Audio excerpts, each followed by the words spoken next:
The town of Nkemdirim, nestled between thick groves and sacred hills, was a place where the past still whispered through the leaves, and dreams were often tangled with spirits. Traders came from distant lands to buy rare herbs and fruits, but one stall in the town's open market stood apart. That stall belonged to Adanma. She was as radiant as the morning sun on dewy leaves, skin the color of polished bronze, eyes soft and knowing, and a voice that seemed to calm the fiercest storms. She sold fruits no one else grew: star apples, fire oranges, moon bananas, and people swore her touch made them sweeter. But no one, not even the town's elders, knew where she came from. She arrived each day just as the first rooster crowed, arranged her goods with care, and disappeared before sunset. Children whispered stories about her walking barefoot into the mist. Old women clutched their wrappers and said prayers when her name was mentioned too often. "She is not one of us," they murmured, "yet she harms no one." Adanma, however, said little. She smiled often, helped the old, gave generously, and asked for nothing in return.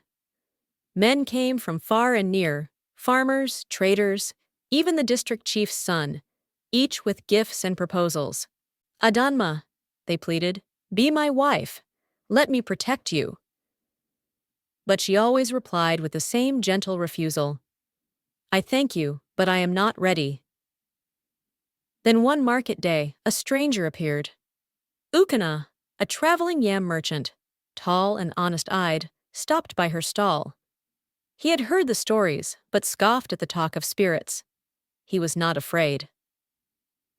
"I'm Ukana," he said, his voice bright as midday sun, "and I've never seen fruit as fine, or a smile as warm." Adanma looked up, surprised, and for a moment something flickered in her eyes. Hope?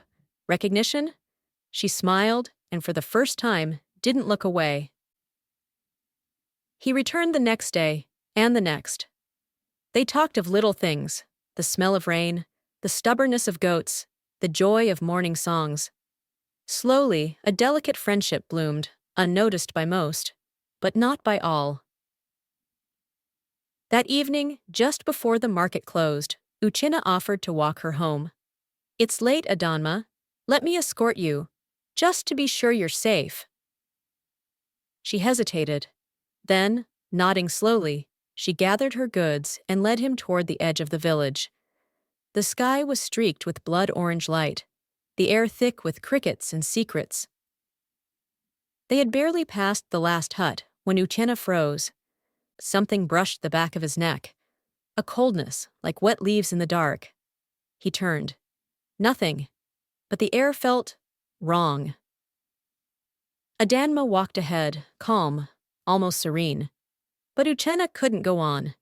His chest tightened. His steps faltered. I should go," he stammered. "It's late. I'll see you tomorrow."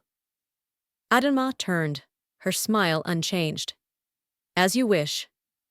The night is not for everyone." And with that, she vanished into the shadows, leaving Uchenna to run back toward the village, heart pounding with a fear he could not explain. The next morning, Uchenna didn't come to the market. By midday, the women at the water well were already spinning tales. "He followed her into the dark," one said, eyes wide, "and came back pale as yam flour." "I heard he saw her walk through a tree," another whispered. "Nonsense," scoffed an elder. "But she's not ordinary. No one knows her people." Meanwhile, Adanma returned to her stall as if nothing had happened. Her fruits were fresh, her smile unshaken, but she noticed the absence. She always noticed. As the day wore on, rumors thickened like smoke in the market. Some said Uchenna had fallen ill. Others claimed he packed his things and left town entirely. And just like that, he was gone. Adanma stood silently that evening at the edge of the forest, her basket empty, her heart heavy. She had hoped, foolishly perhaps, that Uchenna might have been different, but she should have known better. Far beyond the village, deep within the sacred grove of Umudiki. A gathering stirred beneath the ancient silk cotton trees. Adanma's family, creatures of shifting form and hidden power, watched her from the shadows. Her mother, tall and elegant, with glowing eyes, spoke first. The human boy grew too curious. He followed her too closely, hissed another, part snake, part woman.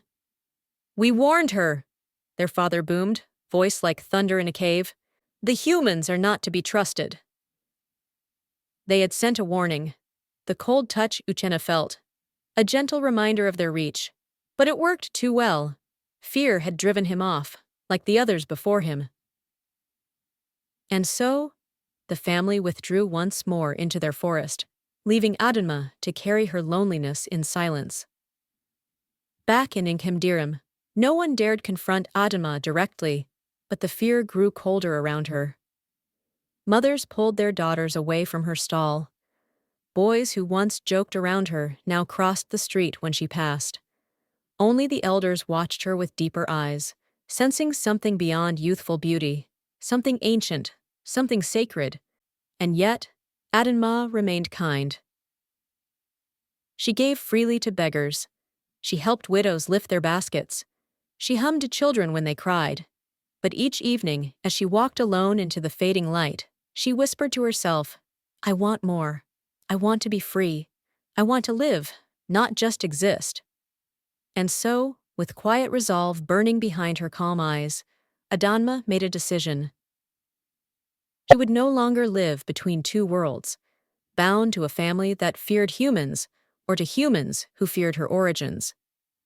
She would seek Adanma, the ancient spirit said to reside where the three rivers meet, the only one with the power to cut her bond with the forest and grant her true freedom.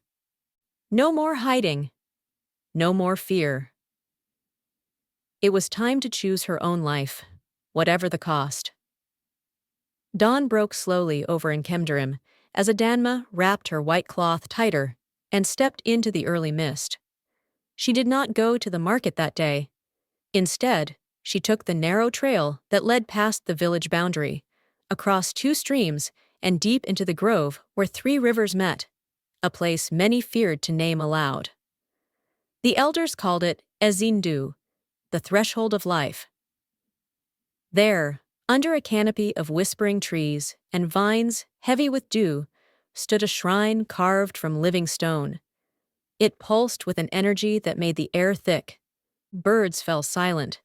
Even the wind dared not breathe too loudly. Adanma stepped forward and knelt before the shrine. Great Adanma, she said, her voice trembling yet clear. Spirit of paths untaken, guardian of those between worlds, I have come. Silence. Then the light shifted. From within the stone, a figure emerged, neither man nor woman, neither old nor young. Adanma, cloaked in vines and mist, stood before her, eyes glowing like still water under moonlight. Why do you come, child of Umudaika? The spirit asked, voice like wind through bamboo. Adanma lowered her head. I want to live among the people, to love, to be loved, to choose my own fate.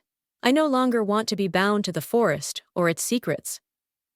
Adanma studied her, silent for a long moment. You ask for a heavy gift, the spirit said. To sever your bond with your family is to walk a lonely road. Their love protects you, but also imprisons you. I understand, Adanma said softly. Even if it means I must carry the weight alone, I am ready. Adanma raised a slender arm. Light flared. A soft wind circled Adanma, warm and sorrowful. She felt something inside her snap gently, like a cord cut in silence. Her breath caught. Her heart lightened. And yet, something deep within her also ached. The spirit lowered its hand. It is done. You are now of your own making. But listen well. Your family will not take this lightly. They may respond unkindly. Adanma nodded. She had expected no less. Also, Adanma added, if they curse you, know that even the deepest curse cannot break a heart that remains true to itself. With that, Adanma vanished in a shimmer of air, leaving only the rustling leaves and the faint scent of lemon bark. That night, in the heart of the forest, the Umudite clan stirred. Adanma's mother felt the moment her daughter broke the bond. She cried out, not in anger, but in pain. Her father roared, shaking the trees. The others wailed as if mourning a death. She has chosen the world of men, they whispered. She has left us. But her mother, wounded, grieving, spoke no word. She climbed the tallest rock, faced the stars, and whispered a curse into the night wind. Let her chase love as she pleases, but never find peace in it. Let her lovers turn from her, their hearts hollow, their promises broken. The wind carried her words to the river, the trees, and back into the bones of the land. A curse was born that night, quiet, powerful, and patient. And Adanma, walking home with a lighter heart and dreams of belonging, did not yet feel the cold shadow beginning to follow her. It had been a month since Adanma severed her bond with the Umudite clan, and life in Nkemdirim began to shimmer with possibility. Her stall in the market blossomed. Her fruits glowed with unusual ripeness, her vegetables sold before midday. People who once avoided her began to return, drawn not just by her wares, but by the peacefulness that clung to her like morning mist. Then came Tajuddin, a merchant from the bustling trade town of Igbo-Ora. He arrived one bright morning, draped in fine Ankara cloth, his cart full of silks and spices. He spoke with warmth and humor, and unlike the others, did not treat Adanma like a myth or a mystery. He greeted her as one would a peer, a fellow trader, an equal. You're the Adanma I've heard about, he said, offering her a wrapped parcel. People talk, you know, but I prefer to see with my own eyes. She laughed genuinely and thanked him. Over the next few days, Tajuddin returned again and again, staying longer, talking deeper, and slowly slipping through the guarded layers Adanma had built around her heart. He spoke of his travels, of Lagos's loudness, and how peace seemed to sit in Nkemdirim like a resting bird. She told him little of her past, but everything about her present, her love of growing things, the joy of children's laughter, the comfort of soft rain. Soon, whispers floated once more, but this time softer, warmer. Maybe Adanma has found her match. Tajuddin seems sincere. Perhaps she's not so cursed after all. Encouraged, Tajuddin invited Adanma to visit his home in Igbo-Ora and meet his family. It was a big step, but her heart, long cautious, beat with cautious hope. She agreed. Tajuddin's family compound was large and lively. His sisters smiled politely. His uncles nodded in approval. But when his mother appeared, dressed in royal blue, with eyes sharp as machetes, the mood shifted. She stared at Adanma as though measuring her soul. She's beautiful, she told Tajuddin that night. Too beautiful. What does that mean? He asked, confused. I've heard the stories, she said coldly. People vanish near her. Strange things follow her like shadows. There's something off. Despite Tajuddin's protests, his mother stood firm. She is not for us. Choose her, and you choose isolation. The next morning, Adanma felt the shift. Tajuddin's warmth had cooled. He took her hand, eyes downcast. I wanted this to work, but I must honor my family. I'm sorry, Adanma. She didn't cry, not in front of him. She simply nodded, turned, and walked away. Her heart bled in silence as her footsteps echoed in the courtyard. That night, alone in her hut, Adanma wept, not for Tajuddin, but for the echo of her mother's curse, which now rang too clear to deny. Let her chase love, but never find peace in it. And yet, as the moonlight danced on her tear-streaked face, she clenched her fists and whispered, I will not give up, not yet. Days turned to weeks. In Nkemdirim, the market hummed as usual, but Adanma moved through it like a shadow. She still wore her warm smile, still gave sweet mangoes to children and kola nuts to elders, but something in her had dimmed. The pain from Tajuddin's rejection cut deeper than the first. It wasn't just loss, it was confirmation. Her heart whispered what she dared not say aloud. The curse is real. One night, after folding the last of her raffia mats, she sat alone beneath the large udala tree behind her home. The wind was soft, the stars distant, and there, in the quiet, she made a decision. She would return to Aleoma's grove, not to beg, not to complain, but to seek freedom from the curse that shadowed every joy she dared reach for. At dawn, Adanma walked barefoot along the old path until she stood once more at the shrine where the three rivers met. The stone shimmered again, and Aleoma appeared, calm and ageless. "You return, daughter of the forest," the spirit said. Adanma knelt. "The bond is gone, but the burden remains," she said. "I carry my family's curse, and it poisons every hope I touch. I ask you, not for love, but for peace, from this heaviness, this invisible chain." Aleoma studied her closely. "You have suffered, and still you do not grow bitter." "I try not to," she whispered. The spirit nodded slowly. "Then I will lift it, but you must vow something in return." Adanma's head lifted, eyes steady. "Anything." "From this moment on," Aleoma said, "you must never let anger control you. No matter the betrayal, no matter the pain, should you surrender to rage, the curse will return, twice as strong." Adanma hesitated only a breath before replying, "I vow it, Aleoma. I will keep my heart steady." The wind surged gently through the grove. Leaves fluttered in spirals. A golden warmth wrapped around her chest, and Adanma felt a pressure, one she hadn't noticed. Release. A weight lifted. A silence soothed. "Go," said Aleoma. "And remember, peace does not mean ease, it means mastery." Back in Nkemdirim, a change began. Adanma's joy returned. Not loud or showy, but rooted like yam beneath red earth. She laughed again, her fruits ripened sweeter than ever, and people no longer whispered with suspicion, but with admiration. "She's stronger than she looks. She carries peace like a calabash of light." The women of the market began sending their daughters to her for advice. Young men greeted her with respect, not desire. Elders sat by her stall just to listen to her quiet wisdom. Yet, still, she was alone. And though her heart no longer felt cursed, it quietly longed for someone who would see her, not as a prize or a threat or a mystery, but as a person. And then, one warm afternoon, by the stream where the hibiscus grew thick and the frogs sang in the reeds, she heard a voice. "Are you all right?" She turned and saw a man, unfamiliar yet unafraid, standing by the water with eyes that held the calm of morning dew. "You look like someone carrying stories," he said with a soft smile. "I'm Ayotunde." Ayotunde was unlike any man Adanma had met.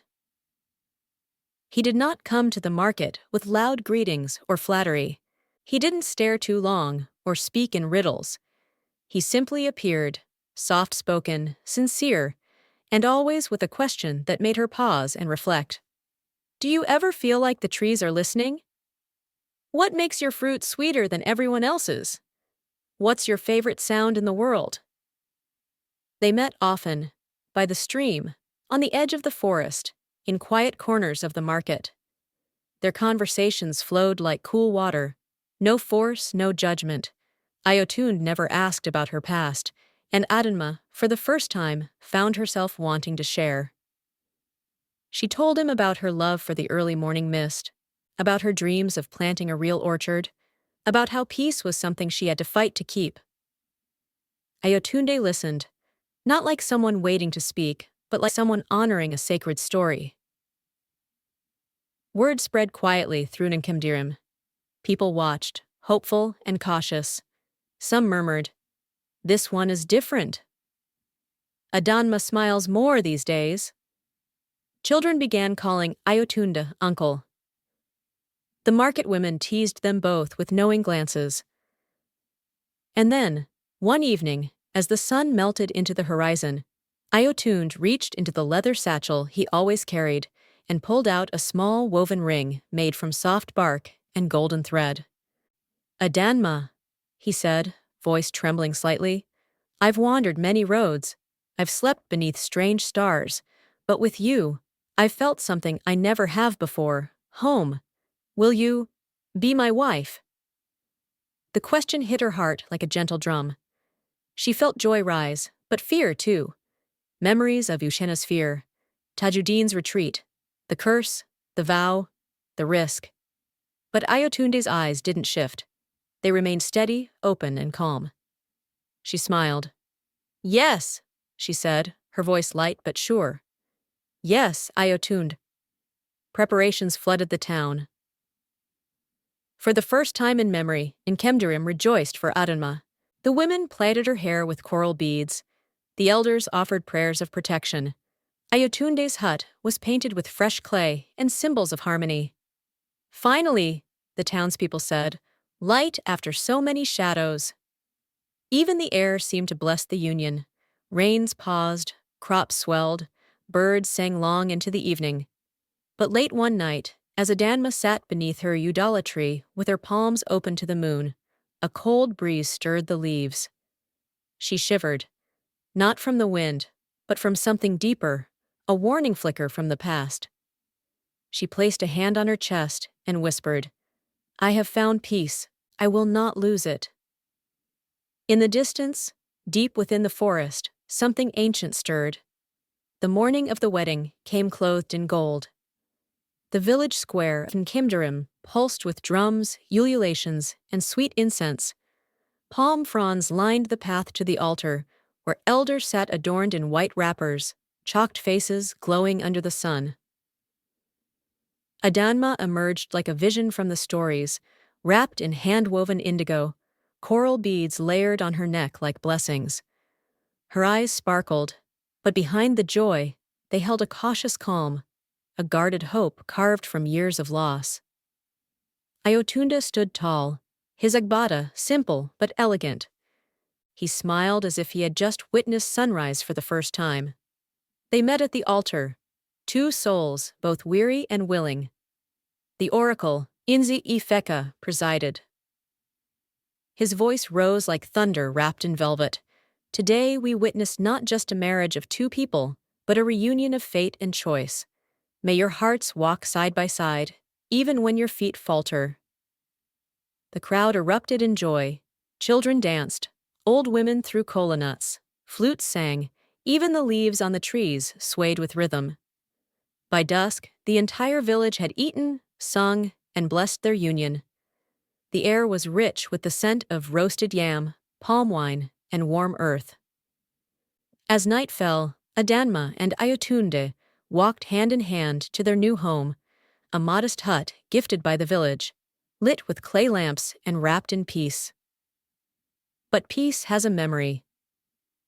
That night, as Ayotund lay beside her, the world softened into silence. The drums had stopped. The wind held its breath. Adanma stirred. Her fingers twitched. Her legs ached. A cold sensation crawled up her spine. She tried to sit, but her body felt wrong. Ayotunda turned toward her, concerned. Are you all right? She opened her mouth to answer, but no words came. Her limbs locked. Her legs began to fuse together. Her skin shimmered, bronze turning to scales, soft flesh stiffening into coils. Her eyes widened in horror. Her body twisted, reshaping into something ancient, something hidden. A python. A massive, glistening serpent, coiled in fear and shame. Ayotunda scrambled back, crashing into the wall, eyes wild with disbelief. Adanma! What? What are you? She couldn't answer. She watched as terror poured across his face, the same look Emika wore, the same look Tajuddin's mother had hidden behind warnings. Ayotund bolted out of the hut, barefoot, shouting, The bride, she's a snake, she's cursed. His voice ripped through the village like fire through dry grass. Torches lit, doors opened, people gathered, murmuring, pointing. Their eyes turned toward the hut, toward her. And slowly, with trembling coils, Adanma slithered out into the light. Gasps rose. Children hid behind mothers. The market women clutched their necklaces. The elders looked at one another in solemn silence. "Is this the curse returned?" someone whispered. "No," said another. "This is the truth we refuse to see." A voice in the crowd. Then came Nkemdirim, walking slowly through the crowd, his staff glowing faintly with symbols. He raised his hand and spoke, "Let us not condemn what we do not yet understand." Then turning to Adanma, in her coiled form, he said, "Speak, child of two worlds. The truth must be heard." Adanma lifted her serpentine head, eyes glistening, not with anger, not with fear, but with grief and longing. She opened her mouth and spoke. "I am Adanma. I am still Adanma." The square fell into a trembling hush. "Adanma!" Her serpent form coiled beneath the gaze of firelight, raised her head. Her voice, low, human, sorrowful, echoed through the air like a river breaking free of stone. "I was born of the Umudite clan, the forest people who live beyond your paths, hidden beneath leaf and bone. I was their only child who could take human form without disguise." She paused, her eyes scanning the faces in the crowd, some wide with fear, others slowly softening into curiosity. "They feared your world, warned me never to love a human, but I wanted more than a hidden life, so I sought freedom from their world and came to yours." Her tone deepened, thick with pain. "But they cursed me in sorrow, swore I would never know peace and love. That curse followed me, buried in silence. I did not choose this shape. I did not wish to frighten him." She turned to where Ayotunde now stood, arms crossed, expression unreadable. "You said I was home," she whispered. "Did you mean it?" The crowd turned toward him, breath held. Ayotunde stepped forward, slowly, until he stood in the orange glow of torchlight, just meters from the massive python with tearful eyes. Then his jaw tightened. "You lied to me," he said, voice quiet but hard. "You let me fall in love with something I didn't understand." "I didn't lie," Adanma replied gently. "I tried to believe that peace could last. I didn't know the curse still waited." But Ayotunde shook his head. "You brought this on yourself." A murmur rolled through the crowd, shock, confusion, unease. Then Inze Ifika, staff firm against the earth, stepped forward. "Ayotunde," the oracle said, "you knew her kindness. Her truth was in her spirit long before her shape was revealed. You saw her joy, her courage, her grace. Why recoil now?" Ayotunde looked at the ground. "I was never here for her heart," he muttered. "I saw a path to influence, to power." A gasp rippled through the villagers. The women clutched their chests. The elders frowned. Ayotunde raised his head, shoulders tense. "I thought being with her would bring me wealth, power. She was special, and I wanted to use that. But this snake, I didn't expect this." The betrayal was complete. Adanma's heart broke again, not because he rejected her form, but because he never truly valued her spirit. Her coils pulled back slightly, her eyes dimmed, but she did not cry. The oracle's judgment. Ziifeka turned to the village. "You have all witnessed truth, now hear judgment." He looked at Ayotunde. "You sought to use what was sacred. You made a vow, then broke it with deceit." Then to Adanma. "You have suffered. You chose light over concealment. Even now, you show mercy." The oracle raised his hand. "Ayotunde, your punishment shall be this. You will not flee. You will walk with Adanma. You will live with the form you feared, as your wife, until your heart learns the weight of betrayal." Ayotunde's face twisted in shock. "What? You can't—" "This is no punishment of revenge," Nzeefeka said calmly. "It is a path to repentance." Then to Adanma. "You may reject this bond, or choose to accept it under your own power. The choice is now yours. Adanma, silent, watched Iotund tremble, no longer with rage or pride, but with the shame of being truly seen. She turned toward the forest, where her truth was born. And then, quietly, she whispered, "Let him walk with me, not for love, but to learn." She turned away from the village, her form gliding like silk through dust. And Iotund followed, not as a husband, not as a victor, but as one who must face the cost of his own heart. The path to the Umudike forest had changed. It no longer felt like exile. It felt like a mirror. Adanma, still in her serpent form, glided ahead with silent grace. Behind her, Iotund stumbled over roots and shadows, a man stripped of pride and pretense. Birds called warnings overhead. Ancient trees whispered secrets in languages older than man, and yet, neither of them turned back. They walked until the canopy grew too thick for sun to pass, and the wind carried scents of earth, bark, and something otherworldly.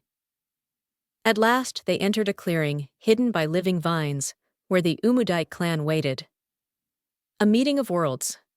The creatures of the forest emerged, beings of half-form, with luminous skin, twisting hair, eyes like moonlight on wet stones.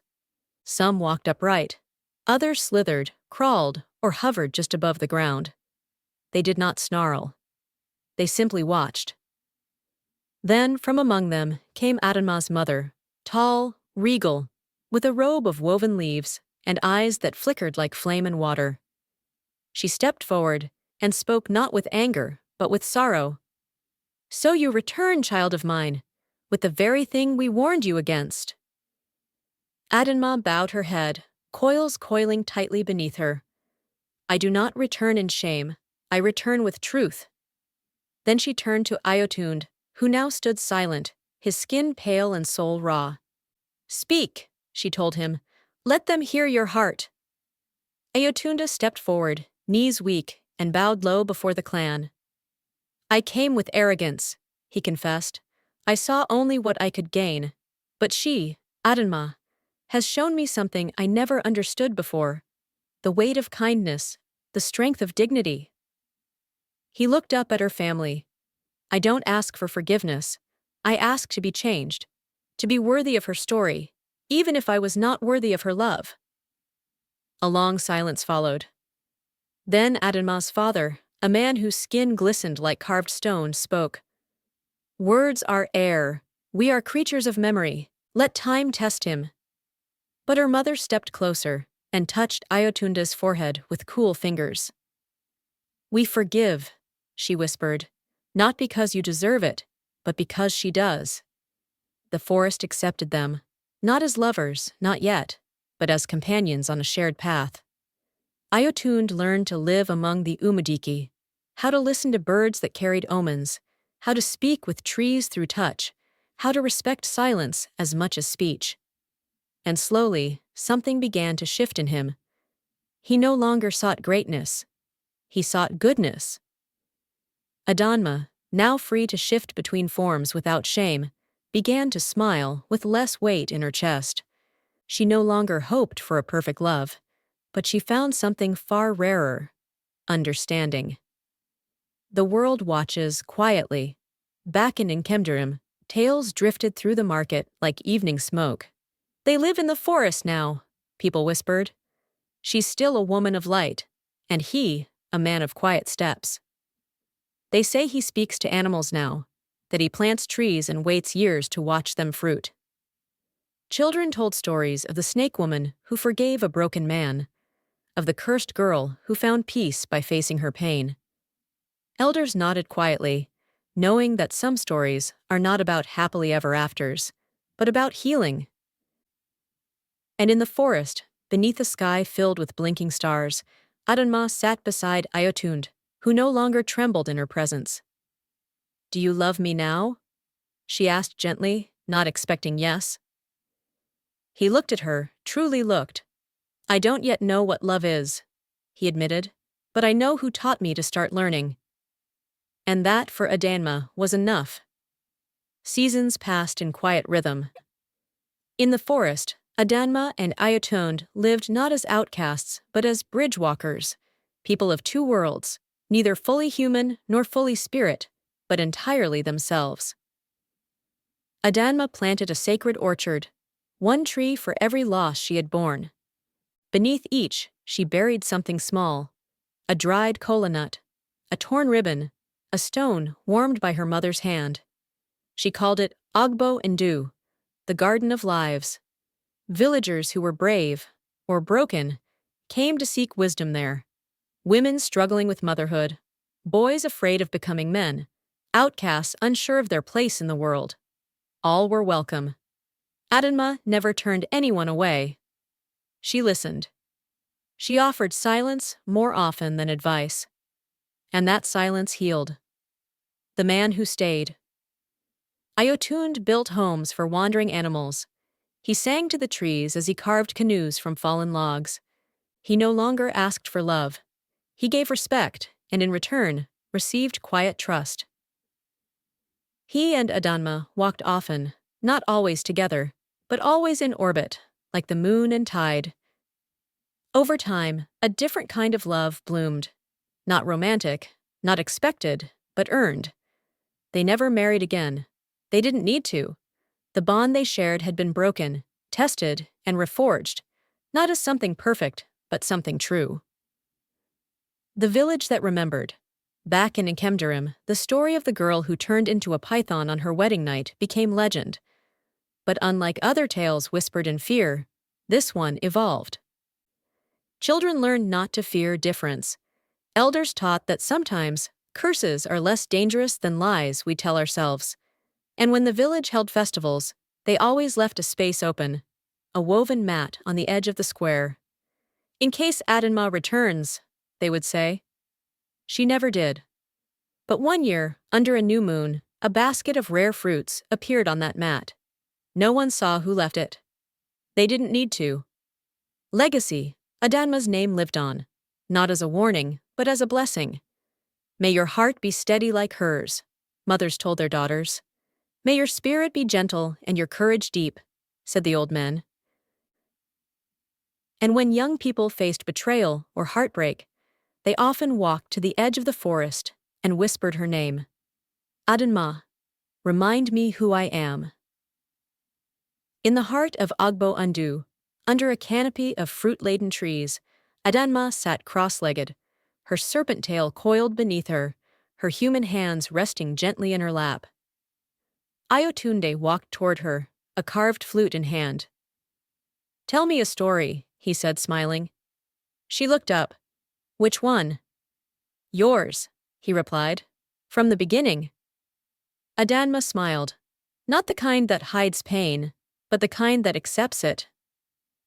And with the wind weaving through her hair, she began. Once there was a girl who wanted to belong.